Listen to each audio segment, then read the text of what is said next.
that I was speaking to yesterday was saying that they are actually very worried about Putin and his threats previously of using nuclear weapons, and they actually do think that he could potentially use them. Or that's the fear. The UK signalled it will work with Germany to build long-range missiles.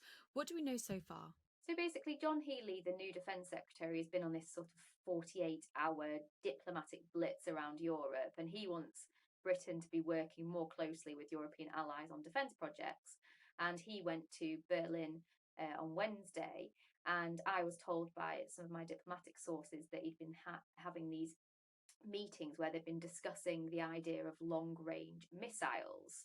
And actually, interestingly, the MOD in London didn't push that story out at all, but it was some of my other contacts who told me about it.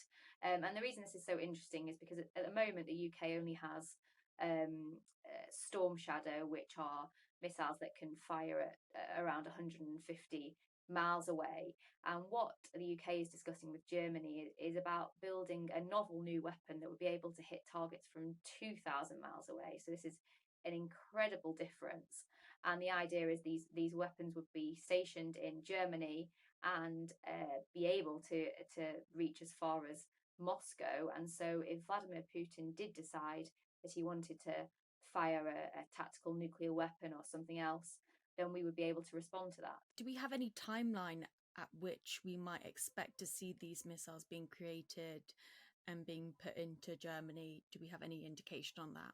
We don't have any timeline. We just know that the Americans are putting theirs in 2026, and then the American missiles would act as a bridging gap, and then the Europeans would put their own assets in. So it could be a pretty long wait. Of course, all defence companies and governments are really trying to sort of ramp up their production, speed up the production of weapons at the moment, because they realise that there isn't that much time.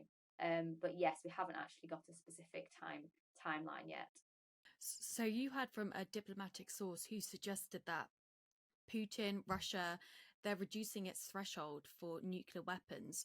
What do you think's been the turning point here in the past, even recent past? Putin's threats of nuclear weapons have often been passed off as baseless. Yeah, so recently, interestingly, Putin said that he didn't need nuclear weapons to win the war in Ukraine. And prior to that, the thinking generally had been that Putin was reducing the threshold for using them and basically, paving out a way in which he would be able to use them on the basis that he could say that nations are threatening the Russian state.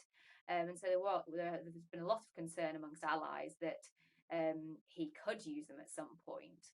And it's not exactly clear what NATO's response would be to that. And interestingly, the source that I was speaking to yesterday was saying that they are actually very worried about Putin and his threats previously of using nuclear weapons, and they actually do think that he could potentially use them. Well, that's the fear. I mean, obviously, everybody hopes that it would never come to this, because obviously that would be a huge escalation that could end up dragging NATO into the war.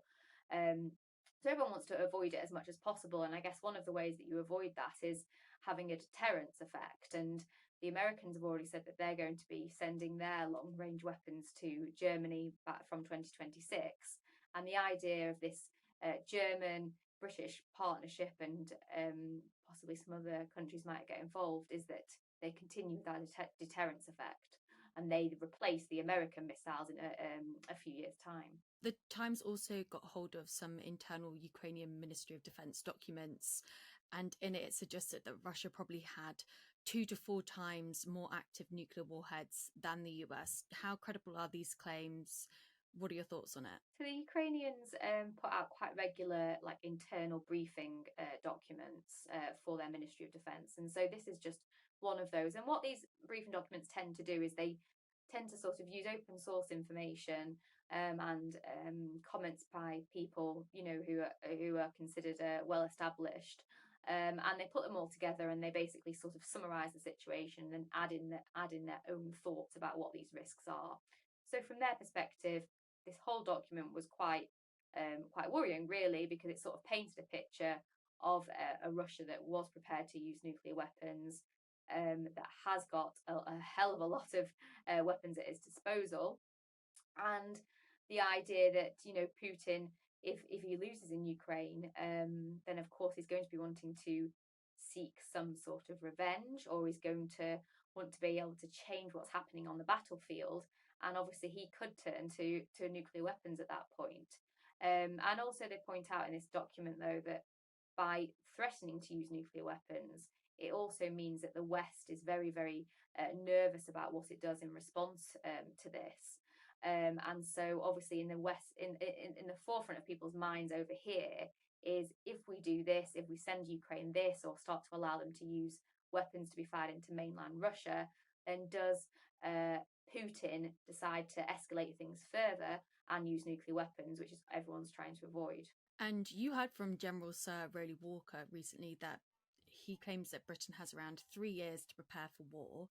How prepared do you think the UK and the rest of Europe is? For example, the Labour government says that they will try to raise UK defence spending to 2.5% of GDP as soon as resources are allowed. But then we're also hearing from Rachel Reeves today that we have this 20 billion black hole in the economy.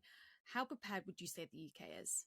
Well, actually, those comments from Rolly Walker were really interesting because he's the new head of the army, and we had our first briefing with him this week.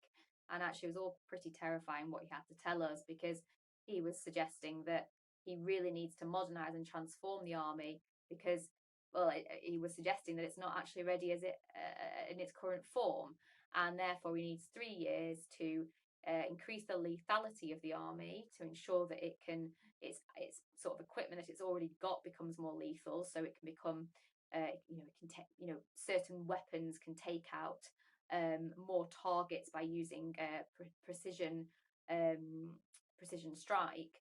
And he sort of left me with the picture of us not having an army that's ready as it stands, and he needs to do a lot more to make sure it is ready to fight a country like Russia.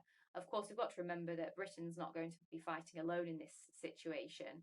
If there was a war, then obviously they'd be fighting as part of the NATO alliance, and so we would obviously have a pretty formidable weapons arsenal as a result of that. But the danger that he was warning of was Russia coming together with Iran, North Korea, and China, and all four of them waging war on the West. And he obviously thinks that's a possibility, and he fears that over the coming years they're going to work together more closely and share weapons between the countries, which will make them even stronger than ever before. We're seeing this relationship going here between Germany and the UK in terms of defence. They're potentially going to be building these long range missiles. What does this mean for the future of that relationship?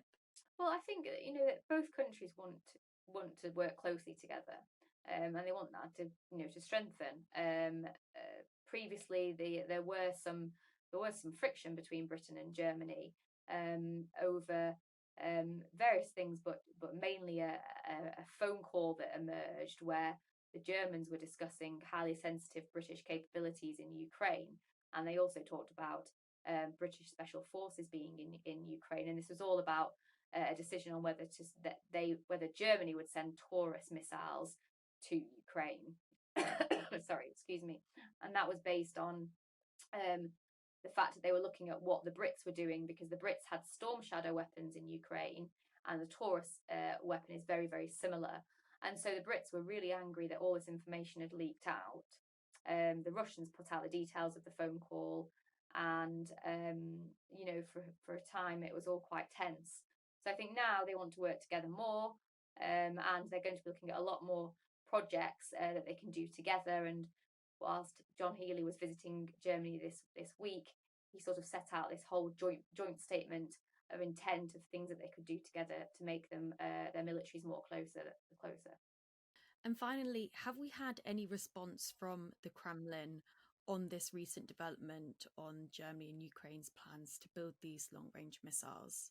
I've not seen anything from the Kremlin so far, but we can probably expect some sort of response because they normally do come back pretty quickly.